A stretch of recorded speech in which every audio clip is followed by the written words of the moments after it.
Hari ni kita nak ngai. Ngai. Ngai kat apa ni? Ngai ikan. Ikan? Oh, makan lauk oh. Ha? Ikan ke mana? Tiga kak.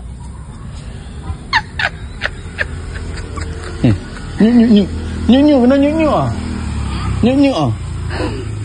Lepas tadi nyuk lepas. Lepas kan? Lepas kena pukul ni. Hei. Lepas kan? Beli habis. Pakai lepas kita. Tak ada ikan.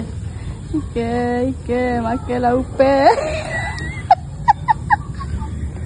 Kali ikan tak makan orang tua je keranyan ni. Nyanyi. Ikan kaloi, si ikan emas. Oh, dia.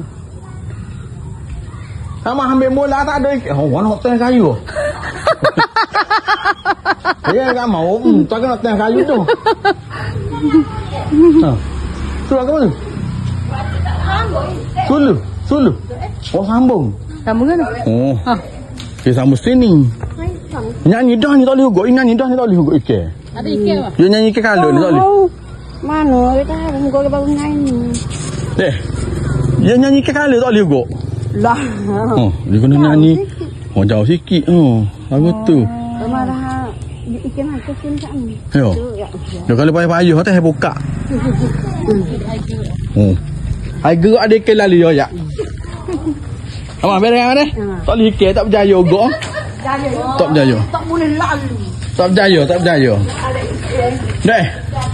Dia nyanyi dah ni tak boleh hugut. Dia lagi ya. Dia nyanyi dah ni ikan ingat tapi nyanyi ikan kalun. Oh, itu dah. Dia nyanyi ikan puyuh. Mana ada makan? Titih dah lah. Oh, titih oh. Hei. Titih pula. Main cepat ni. Lah ni yang nyanyi dia tadi yang ngai.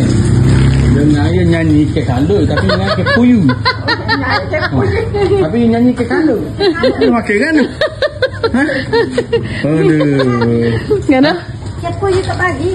Apa gaya kita kena beli? Tak bagi dah. Apa gaya kita kena beli kedai ke? Beli kedai. Kedai cepat sikit ha. Oh, pun 13 dulu. Lah ni kawin tu sama temu ramu. Ha. Ye. Kawan ke?